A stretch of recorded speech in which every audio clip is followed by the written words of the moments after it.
Everyone, सरल academy में आपका स्वागत है। उम्मीद करती हूँ आप सब बढ़िया हैं और आपकी स्टडीज भी बहुत अच्छी चल रही है। आज हम कवर करेंगे विद्युत चुम्बकीय प्रेरण संबंधी फैराडे के नियम। ये बहुत ही ज्यादा इंपॉर्टेंट टॉपिक है आपके बोर्ड एग्जाम के पॉइंट ऑफ व्यू से, चाहे वो कोई भी बोर्ड हो, एमपी बोर्ड हो, यूपी हो, राजस्थान हो, बिहार हो, हर जगह ये क्वेश्चन पूछा जाता है। तो बहुत ध्यान से, बहुत अच्छे से समझिएगा क्योंकि थोड़ा सा कॉम्प्लिकेटेड है। एक्चुअली फैराडे सर ने जितने नियम दिए ना, सब सारे के सारे थोड़े कॉम्प्लिकेटेड है, समझने में थोड़ी सी दिक्कत हमें आती ही आती है, लेकिन कोई दिक्कत नहीं, समझने का हम प्रयास करते हैं। टॉपिक है हमारा बेटा विद्युत चुम्बकीय प्रेरण संबंधी फैराडे के नियम। इसको समझाने से पहले मैं आपको बता दूं, हम जो चैप्टर अभी पढ़ रहे हैं वो है विद्युत चुम्बकीय प्रेरण और आगे आएगा प्रत्यावर्ती धारा। विद्युत चुम्बकीय प्रेरण में मैंने आपको फ्लक्स की डेफिनेशन, स्वप्रेरण की डेफिनेशन, स्वप्रेरकत्व क्या है, स्वप्रेरण गुणांक का सूत्र आप निकाल चुके हैं, मैं आपको करवा चुकी हूँ। उसी के आगे हम आज पढ़ते हैं। आज का हमारा टॉपिक है विद्युत चुम्बकीय प्रेरण संबंधी फैराडे के नियम। फैराडे के नियम समझने से पहले समझिए कि विद्युत चुम्बकीय प्रेरण क्या है। विद्युत चुम्बकीय प्रेरण क्या है तो इसको हम एक डायग्राम से ध्यान से समझते हैं। मान लीजिए कोई कुंडली है। कुंडली कैसे तैयार करते हैं तो लोहे के क्रोट के ऊपर तांबे के तार को क्या करो, लपेटो। जब आप इसके ऊपर तांबे के तार को लपेटोगे तो ये जो स्ट्रक्चर बनेगा इसे ही हम बोलते हैं क्या, कुंडली। ठीक है, अब ये एक कुंडली है और इस कुंडली में हम क्या कर रहे हैं, धारा प्रवाहित कर रहे हैं। आपने एक परिपथ जोड़ा और इस परिपथ से आप इस कुंडली में क्या प्रवाहित कर रहे हो बेटा, धारा। चलो ध्यान से देखना है ना, थोड़ा सा ध्यान से समझना, मैं आपको क्या समझा रही हूँ। विद्युत चुम्बकीय प्रेरण, जब आप किसी कुंडली में धारा प्रवाहित करते हैं तो चूंकि कुंडली का तार खुला है, चूंकि कुंडली का तार खुला है तो इसके चारों ओर एक क्षेत्र निर्मित होगा और इस क्षेत्र को बोला जाता है बेटा, इस एरिया को बोला जाता है क्या, चुंबकीय क्षेत्र। ये डायग्राम आपको बुक में नहीं मिलेगा, इसमें है ना, ये मैं आपको समझाने के लिए बना रही हूँ। आपने इस कुंडली में, ये जो कुंडली है इसमें क्या प्रवाहित किए, विद्युत धारा, धारा प्रवाहित किए। जैसे ही आपने कुंडली में धारा प्रवाहित किए, कुंडली के चारों ओर एक क्षेत्र निर्मित हो गया जिसको हम बोलते हैं चुंबकीय क्षेत्र। जब आवेश गतिमान होते हैं तो गतिमान आवेश के चारों ओर जो क्षेत्र बनता है वो होता है चुंबकीय क्षेत्र। मैं आपको बार बार बता चुकी हूँ, आवेश अगर स्थायी है तो स्थायी आवेश के चारों ओर का क्षेत्र होता है विद्युत क्षेत्र, लेकिन गतिमान आवेश के चारों ओर का क्षेत्र होता है चुंबकीय क्षेत्र। और अगर आप परिपथ में धारा प्रवाहित कर रहे हो, मतलब आवेश कैसे हैं, गतिमान, और अगर गतिमान आवेश है तो जो क्षेत्र निर्मित होगा वो कौन सा क्षेत्र होगा, चुंबकीय क्षेत्र। ठीक है, इतनी कहानी क्लियर। हमने जैसे ही धारा प्रवाहित किए, कुंडली के चारों ओर एक क्षेत्र निर्मित हुआ जिसे हम बोलते हैं चुंबकीय क्षेत्र। इस चुंबकीय क्षेत्र में इस कुंडली से बहुत सारी चुंबकीय बल रेखाएं हैं जो होकर गुजरती हैं और इन चुंबकीय बल रेखाओं की कुल संख्या को हम बोलते हैं बेटा चुंबकीय फ्लक्स। इमेजिनरी डायग्राम दिमाग में बनाते हुए धीरे धीरे अच्छे से समझने का प्रयास करना, टॉपिक से इधर उधर नहीं भटकना, क्योंकि ये जो मैं राम कहानी बार बार तुमको बताती हूँ ना, वो एक्चुअल में इतनी कॉम्प्लिकेटेड है कि हम वहीं वहीं घूमते रहते हैं और कंफ्यूज होते रहते हैं। इसलिए मैं थोड़ा सा आसान शब्दों में आपको बताने का प्रयास करती हूँ कि कैसे कैसे चुंबकीय फ्लक्स जनरेट हुआ। जब आपने एक कुंडली में धारा प्रवाहित किए तो कुंडली के चारों ओर गतिमान आवेश होने के कारण यहाँ पर चारों ओर जो क्षेत्र निर्मित हुआ वो होगा चुंबकीय क्षेत्र। चुंबकीय क्षेत्र से इस कुंडली के कारण सब तरफ निकल रही हैं बल रेखाएं जिनकी कुल संख्या को हम बोलते हैं चुंबकीय फ्लक्स। आप जैसे जैसे धारा प्रवाहित करते जाओगे वैसे वैसे फ्लक्स का मान बढ़ते जाता है, यानी कि यहाँ फ्लक्स उत्पन्न होते जाता है। ठीक है, अगर इस फ्लक्स में परिवर्तन होगा, फ्लक्स का मान बार बार कम ज्यादा होगा, मतलब फ्लक्स में क्या आएगा, परिवर्तन। तो फ्लक्स में आने वाले परिवर्तन के कारण, चुंबकीय फ्लक्स को बेटा फाई से दर्शाते। ठीक है, फ्लक्स में आने वाले परिवर्तन के कारण इस कुंडली में प्रेरित धारा उत्पन्न हो जाती है। ध्यान से समझना, मैं कुछ चीजें अननेसेसरी वाली पहले यहाँ से हटाती हूँ, फिर जो काम की चीजें हैं हम सिर्फ वही लिखेंगे, है ना। काम की चीजें लिख के समझेंगे। अब इसकी जरूरत नहीं है, इसकी भी जरूरत नहीं है, इसकी भी जरूरत नहीं। अब आपको समझ में आ गया ना कि कैसे कैसे यहाँ पे फ्लक्स उत्पन्न हुआ। तो अब मैं बात करूंगी सिर्फ और सिर्फ किसकी, फ्लक्स की। ठीक है, समझ गए। जब आपने कुंडली में क्या प्रवाहित किए, धारा, तो कुंडली के चारों ओर का क्षेत्र होगा चुंबकीय क्षेत्र, और चुंबकीय क्षेत्र से जो बल रेखाएं गुजर रही हैं उन बल रेखाओं की संख्या होगी चुंबकीय फ्लक्स। और जब आप चुंबकीय फ्लक्स में परिवर्तन करोगे तो चुंबकीय फ्लक्स में होने वाले परिवर्तन के कारण इस कुंडली में प्रेरित धारा उत्पन्न हो जाती है। पहले यहाँ पे बेटा प्रेरित विद्युत वाहक बल यानी कि ईएमएफ उत्पन्न होता है। फिर जैसे ही हम विद्युत धारा का प्रवाह बंद करते हैं ना, इधर एक लाइट लगाओ और देखो कि वो लाइट जल रहा है या नहीं। ठीक है, अब आपने क्या किया, जैसे ही धारा प्रवाहित किए थे, कुंडली से होकर धारा गुजरी, बल्ब जल रहा है। ठीक है, बल्ब लगातार जला हुआ है, लेकिन जैसे ही आपने स्विच ऑफ किया, धारा का प्रवाह बंद हुआ, तो बल्ब बुझ जाना चाहिए। लेकिन होता क्या है कि यहाँ पर कुंडली से संबद्ध फ्लक्स में होता है परिवर्तन। धारा का मान कम ज्यादा हुआ, फ्लक्स का मान भी बदलता है, फ्लक्स में होगा परिवर्तन, जिसके कारण यहाँ पे क्या उत्पन्न हुआ, विद्युत वाहक बल, धारा को लाने ले जाने वाला बल। मेरे आसान शब्दों में तो मैं यही बोलती हूँ। ठीक है, धारा को लाने ले जाने के लिए जिस बल की आवश्यकता होती है वो होता है विद्युत वाहक बल, मतलब इसी के कारण परिपथ में धारा बहती है। तो जब जैसे ही आपने धारा का प्रवाह बंद किया तो इस विद्युत वाहक बल की दिशा बदल जाती है और ये उसी डायरेक्शन में वापस धारा पहुंचाने लग जाता है जिस डायरेक्शन में पहले भी धारा बह रही थी। कब, जब आपने धारा की सप्लाई बंद कर दिए तो ये जो उत्पन्न हुआ वाला विद्युत वाहक बल है ये उसी डायरेक्शन में धारा भेजने लग जाता है जिस डायरेक्शन में पहले भी धारा बह रही थी, और अचानक से जो बल्ब है वो बहुत तेजी से जलता है और उसके बाद बुझ जाता है। इस पूरे उसको देखकर फैराडे ने जो नियम दिए वो कुछ इस प्रकार हैं, लेकिन उसके पहले मैं आपको बताती हूँ विद्युत चुंबकीय प्रेरण की डेफिनेशन कि विद्युत चुंबकीय प्रेरण क्या है। ठीक है, विद्युत चुंबकीय प्रेरण की डेफिनेशन कुछ इस प्रकार है बेटा, समझते हैं और लिखिएगा भी मेरे साथ साथ। ठीक है, विद्युत चुंबकीय प्रेरण, प्रेरण की डेफिनेशन, किसी कुंडली से गुजरने वाले क्या, चुंबकीय फ्लक्स या कुंडली में उत्पन्न चुंबकीय फ्लक्स, दोनों एक ही बात है, में परिवर्तन होने से, हुआ ना यहाँ फ्लक्स में परिवर्तन, परिवर्तन होने से कुंडली में क्या उत्पन्न हुई बेटा, प्रेरित धारा। ठीक है, ये है प्रेरित विद्युत वाहक बल और इसके कारण बहने लग गई प्रेरित धारा। परिवर्तन होने से कुंडली में प्रेरित विद्युत वाहक बल उत्पन्न हो जाता है।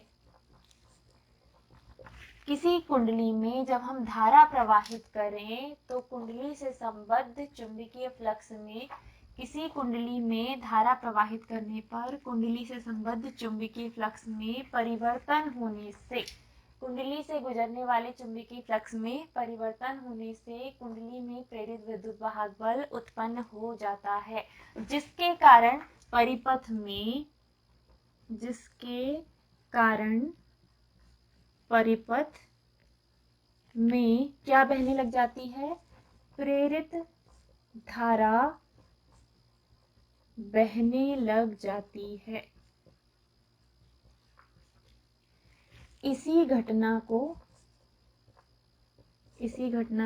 क्या कहते हैं बेटा, विद्युत चुंबकीय प्रेरण, विद्युत चुंबकीय प्रेरण कहते हैं। ध्यान से समझना, जब हमने परिपथ में धारा प्रवाहित किए तो कुंडली से संबद्ध चुंबकीय फ्लक्स के मान में परिवर्तन हुआ, जिसके कारण प्रेरित विद्युत वाहक बल उत्पन्न हुआ और इस प्रेरित विद्युत वाहक बल के कारण प्रेरित धारा बहने लग गई। किसमें बहने लग गई बेटा? परिपथ में। इसी घटना को कहते हैं विद्युत चुंबकीय प्रेरण। विद्युत का प्रवाह, चुंबकीय क्षेत्र का उत्पन्न होना और प्रेरित धारा का बहना, यही होता है विद्युत चुंबकीय प्रेरण। और विद्युत चुंबकीय प्रेरण संबंधी फैराडे सर ने 2 नियम दिए हैं। वे 2 नियम कुछ इस प्रकार हैं, जिसमें से पहला नियम जो है, प्रथम नियम, वो बहुत आसान है। ये वाला अगर लिख के हो गया हो या नहीं भी लिखा हो तो स्क्रीनशॉट ले लीजिए, क्योंकि अब मैं दोनों नियमों को थोड़ा सा साथ में समझाने की कोशिश करती हूँ। ले लिया स्क्रीनशॉट? 1 2 3 डन। ओके, ठीक है। अब हम समझते हैं फैराडे का पहला नियम। अब पहला नियम समझने से पहले आपको थोड़ा सा यहाँ दिमाग लगाना है, ठीक है? क्या दिमाग लगाना है? हमने क्या प्रवाहित किए थे? विद्युत धारा। तभी जाकर इस पूरे परिपथ में क्या उत्पन्न हुई थी? हमने धारा प्रवाहित किए थे, जिस कारण कुंडली में प्रेरित विद्युत वाहक बल उत्पन्न हुआ था, जिसने प्रेरित धारा बहाना चालू कर दिया। क्यों? क्योंकि यहाँ पे फ्लक्स में क्या हुआ? परिवर्तन। आप धारा प्रवाहित करोगे तब जाके ये परिवर्तन होगा। मैंने धारा का ही प्रवाह बंद कर दिया तो क्या यहाँ पे परिवर्तन होगा? फ्लक्स परिवर्तित होगा? नहीं। क्या यहाँ पे प्रेरित धारा उत्पन्न होगी? नहीं। तो आप ये कह सकते हो, आप क्या, हम नहीं बोल रहे, ये बोल रहा है फैराडे का पहला नियम, फैराडे सर का पहला नियम, जिसे हम कहते हैं प्रथम नियम। प्रथम नियम, ये नियम बोलता है, इस नियम के अनुसार, इस नियम के अनुसार प्रेरित विद्युत धारा का अस्तित्व परिपथ में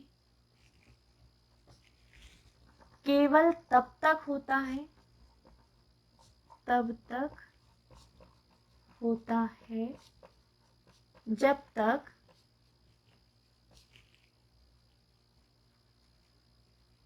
फ्लक्स में परिवर्तन जारी रहता है।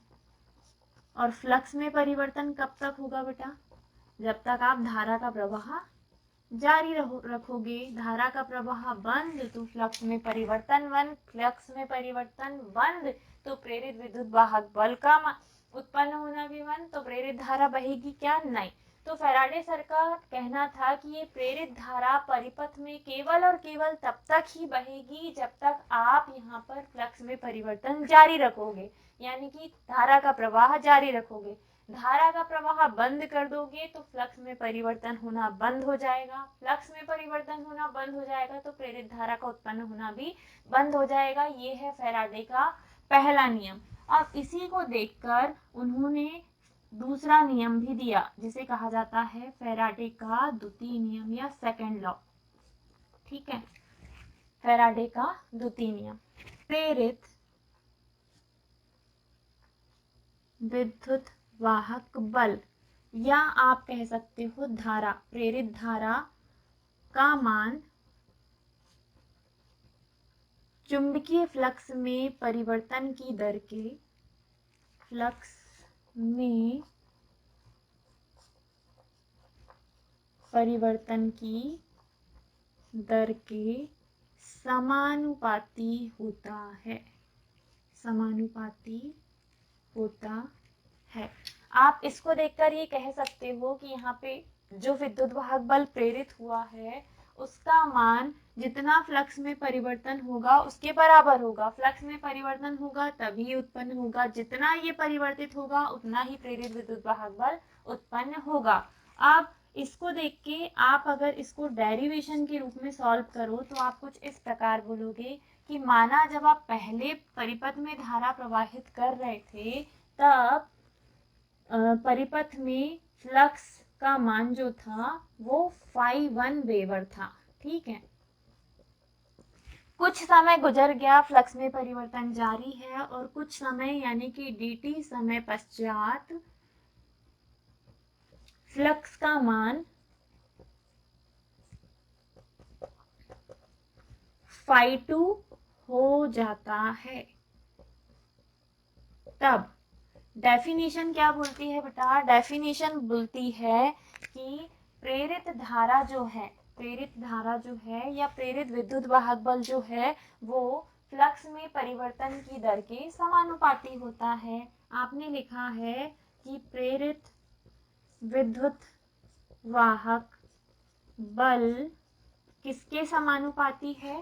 फ्लक्स में परिवर्तन की दर के समानुपाती। फ्लक्स में परिवर्तन की दर और इसकी क्या है? समानुपाती। अब इसको देखकर आप फिर से लिखो, कैसे लिखोगे? तो प्रेरित विद्युत वाहक बल यानी कि E, कैपिटल या स्मॉल कुछ भी लिख सकते हैं, समानुपाती है किसके? फ्लक्स में परिवर्तन। तो पहले फ्लक्स का मान क्या था? phi1, फिर क्या हो गया? phi2। phi2 ज्यादा मतलब phi2 में से phi1 को घटाओगे तो जो भी परिवर्तन होगा वो मिल जाएगा, और वो परिवर्तन कब हुआ है? dt या डेल्टी समय के पश्चात। dt या डेल्टी समय के पश्चात, ठीक है। आगे जब आपने पहले फ्लक्स में परिवर्तन किया था तो वो phi1 था, कुछ समय गुजरा, परिवर्तन होते रहा और परिवर्तित होकर फ्लक्स कितना हो गया? phi2। तो जो भी अंतर हुआ है वो कितने समय में हुआ है? dt समय में, और अंतर पता करने के लिए आप phi2 में से phi1 को घटा दोगे। या आप ऐसा भी बोल सकते हो कि E समानुपाती है, यहाँ जो भी परिवर्तन हुआ है वो काय में हुआ है? वो हुआ है d phi यानी कि फ्लक्स में, और बटे में क्या आएगा? dt। आप चाहो तो यहाँ पर समानुपाती का निशान हटाओ और बराबर में आता है नियतांक। यहाँ पे नियतांक हम कुछ नहीं लिख रहे हैं, माइनस का चिन्ह लगाइए और बाकायदा लिखिए d phi अपॉन dt। यहाँ पर माइनस चिन्ह नियतांक के जैसे भी आप बोल सकते हो कि नियतांक आपने माना है, या फिर माइनस चिन्ह जो है वो ये बताता है कि जो फ्लक्स में परिवर्तन हो रहा है वो प्रेरित विद्युत वाहक बल फ्लक्स में परिवर्तन का हमेशा विरोध करेगा। दोनों एक दूसरे के विपरीत डायरेक्शन में रहेंगे, और ये बताएगा किसका निशान? माइनस का। ई देखो क्या है? प्रेरित विद्युत वाहक बल। डी फाई क्या है? फ्लक्स में परिवर्तन की दर, और ये माइनस में आई है, मतलब ये दोनों हमेशा एक दूसरे के विरोधी रहेंगे या एक दूसरे के अपोजिट में रहेंगे। इसको देखकर आप कह सकते हो कि समानुपाती नियतांक का मान तो एक है, लेकिन जो प्रेरित विद्युत वाहक बल है वो फ्लक्स में प्रेरित विद्युत वाहक बल जो है वो फ्लक्स में परिवर्तन का हमेशा विरोध करेगा। और ये बताने के लिए आपने सामने क्या लगाया है? माइनस चिन्ह। नियतांक का मान यहाँ पे हमने एक मान लिया, और डेरिवेशन है आपका d phi upon d t. यही फैराडे के द्वितीय नियम का गणितीय व्यंजक है। एक मिनट चेक कर लूं बोर्ड में दिख भी रहा है या नहीं। हाँ बिल्कुल बाकायदा स्पष्ट दिख रहा है। चलो एक बार फिर से देखो, फिर से समझना। इंपॉर्टेंट टॉपिक है बेटा, बिल्कुल स्किप नहीं करना। अगर अभी थोड़ा बहुत भी समझ में ना आया हो, ऐसा लगा हो कि कहीं कहीं अटक रहे हो, तो कमेंट करके जरूर पूछना कि मैडम यहाँ थोड़ा सा धीरे पढ़ाया करो, हमको समझने में दिक्कत हो रही है, तो मैं और स्लो करूंगी। बट आई डोंट थिंक कि अब आपके पास इतना टाइम है कि हम स्लो चल सकते हैं, क्योंकि आफ्टर 2 मंथ आपके पेपर आ गए। ज्यादा दिन नहीं, 60-70 डेज बचे हैं, तो पढ़ाई थोड़ी सी जोरों शोरों से करना स्टार्ट कर दीजिए और वापस आइए बोर्ड पर। ठीक है, हमने क्विजेस डालना भी चालू कर दिए हैं। आप इंस्टाग्राम चैनल पे, व्हाट्सएप चैनल पे ज्वाइन करके देखिए, बाकायदा आपके लिए 10 क्विज डेली डल रहे हैं, तो आप वो भी लगाइए, उससे आपकी तैयारी और भी अच्छी होगी बेटा। साथ ही साथ हम आपके लिए इंपॉर्टेंट क्वेश्चन की सीरीज भी चला रहे हैं इंस्टाग्राम पे, यूट्यूब पे, शॉर्ट वीडियोस के थ्रू आपको हम इंपॉर्टेंट क्वेश्चन बताते चल रहे हैं। आप वे भी तैयार करते चलिए, और जो हमें लगेंगे कि नहीं ये भी आने लायक है, ये इंपॉर्टेंट है, जैसे जैसे एग्जाम पास आते हैं वैसे वैसे टीचर के सिक्स सेंस थोड़े से ज्यादा एक्टिव हो जाते हैं, तो तब और आपको अच्छे से बाकायदा एनालिसिस करते हुए वीडियो मिल जाएंगे। लेकिन अभी जो है जितना है उतने में खुश रहो और बढ़िया से अपनी तैयारी करते रहो। और वापस आओ टॉपिक पर। हम समझ रहे थे विद्युत चुम्बकीय प्रेरण संबंधी फैराडे के नियम। फैराडे सर का कहना था कि ये जो नियम है वो काय के लिए है, विद्युत चुम्बकीय प्रेरण के लिए, जिसमें से पहला नियम बोलता है कि प्रेरित विद्युत धारा जो है उसका अस्तित्व इस परिपथ में केवल तब तक रहेगा जब तक आप फ्लक्स में परिवर्तन जारी रखोगे, मतलब विद्युत धारा का प्रवाह जारी रखोगे। धारा का प्रवाह बंद, फ्लक्स में परिवर्तन बंद, तो प्रेरित धारा का अस्तित्व भी खत्म हो जाएगा, मतलब परिपथ में नो धारा, जीरो धारा। ठीक है। दूसरा नियम बोलता है कि प्रेरित विद्युत वाहक बल जो है वो इस फ्लक्स में परिवर्तन की दर जो है उसके समानुपाती होता है। या आप कह सकते हो कि पहले जब आपने धारा प्रवाहित किए थे तब फ्लक्स था मान लीजिए φ1 वेबर, कुछ समय बाद, तो कितने समय बाद, dt समय पश्चात मान लीजिए फ्लक्स का मान हो गया कितना, φ2 वेबर। तो जो भी परिवर्तन आया है फ्लक्स में, अगर आपको वो पता करना है तो सूत्र इसको देख के लगाओ, प्रेरित विद्युत वाहक बल समानुपाती है फ्लक्स में परिवर्तन की दर के, चुंबकीय फ्लक्स में परिवर्तन की दर के। विद्युत वाहक बल E समानुपाती है, फ्लक्स बाद में बढ़ गया तो कितना हुआ φ2, पहले कितना था φ1, घटाओगे कितने समय पश्चात बदला है dt समय पश्चात। दर निकालने के लिए हमेशा समय का भाग देते हैं, याद रखिएगा। ठीक है। अब आपने क्या किया, φ2 में से φ1 को घटाने पर हमें नहीं पता क्या आएगा, तो हम परिवर्तन का सूचक यानी कि डी फाई या डेल फाई लिख सकते हैं। कुछ बच्चे del phi upon del t भी कर सकते हैं, कोई दिक्कत नहीं बेटा। डेल का मतलब और डी का मतलब यहाँ परिवर्तन के लिए ही है, जो भी परिवर्तन आया है उसके लिए हम डी या डेल का यूज करते हैं फिजिक्स में। ठीक है। अब ये जो आया है समानुपाती का निशान हटाइए, बराबर में आएगा नियतांक, और नियतांक की वैल्यू 1 हो तो कुछ नहीं, और बराबर में जैसे ही नियतांक लगाया तो चिन्ह लगाओगे आप माइनस का, और माइनस चिन्ह ये बताएगा कि ये जो है फ्लक्स में परिवर्तन, प्रेरित विद्युत वाहक बल फ्लक्स में परिवर्तन की दर का हमेशा विरोध करता है, यानी कि दोनों एक दूसरे के विपरीत होते हैं। यही थे फैराडे के द्वितीय नियम। आई होप सो कि आपको बहुत अच्छे से समझ में आए हों। बिल्कुल अगर अच्छे से समझ में आए हैं तो वीडियो को ज्यादा से ज्यादा शेयर करो, लाइक करो, सब्सक्राइब कर लो चैनल को। इंस्टाग्राम चैनल को अगर ज्वाइन नहीं किया है तो वो भी आप ज्वाइन कर सकते हैं। और कोई कमी अगर लगे तो बिल्कुल कमेंट बॉक्स खुला है, भर दो कमेंट से कि मैडम हाँ बहुत अच्छे से समझ में आ गया, या नहीं आया तो वो भी आप हमें बताइए। कन्वर्सेशन तो कीजिए, हमारे बीच में एक अंडरस्टैंडिंग होनी चाहिए कि हाँ स्टूडेंट्स और टीचर के बीच में जो बॉन्डिंग है, जरूरी नहीं है कि वो सिर्फ लाइव या आप जब हमारे सामने है तभी हो, ऐसे भी बन सकती है। ठीक है। तो मिलते हैं अगले वीडियो में, तब तक के लिए bye bye, take care, Radhe Radhe.